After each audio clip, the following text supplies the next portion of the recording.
Welcome to RY TV. నేను మీ సుమలత.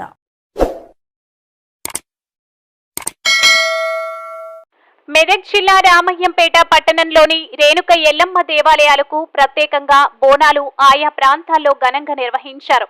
ముఖ్యంగా పట్టణంలోని గత 20 సంవత్సరాలుగా హైదరాబాద్ పోయే రోడ్డు పక్కన వెలిసిన ఏడాదిల ఎల్లమ్మ ఆషాఢ మాసం బోనాలను అక్కడి ఆలయ కమిటీ పెద్ద ఎత్తున పూజ ఏర్పాట్లు చేశారు. ఈ సందర్భంగా అమ్మవారిని పట్టుపరిచి ఒగ్గు కళాకారులు పూజలు నిర్వహించారు. కాలనీలోని మహిళలు పెద్ద ఎత్తున బోనాలను తీసుకువచ్చి అమ్మవారికి ఘనంగా సమర్పించారు. ఒగ్గు కళాకారులు డోలు వాయిస్తూ శివసత్తులు పెద్ద ఎత్తున షిగాలాగుతూ ఘనంగా బోనాలు సమర్పణ జరిగింది. ఈ కార్యక్రమంలో మల్కాజ్గిరి మాజీ ఎమ్మెల్యే మైనంపల్లి హనుమంతరావు అతిథిగా హాజరయ్యారు.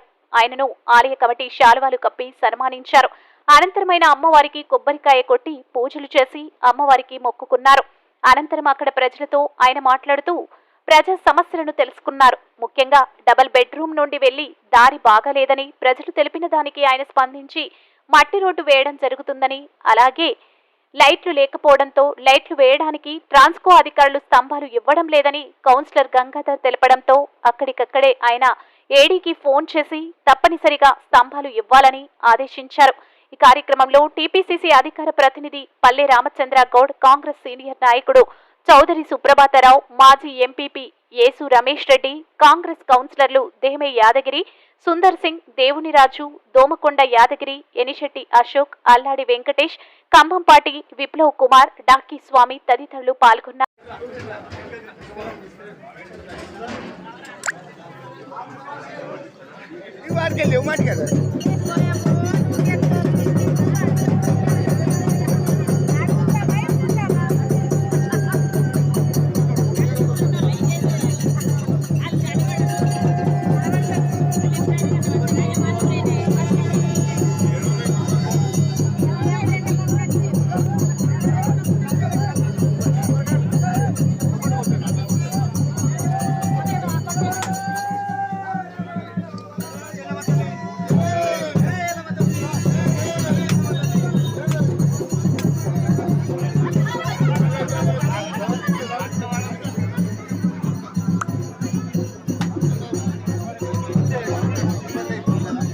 पूजा रे बने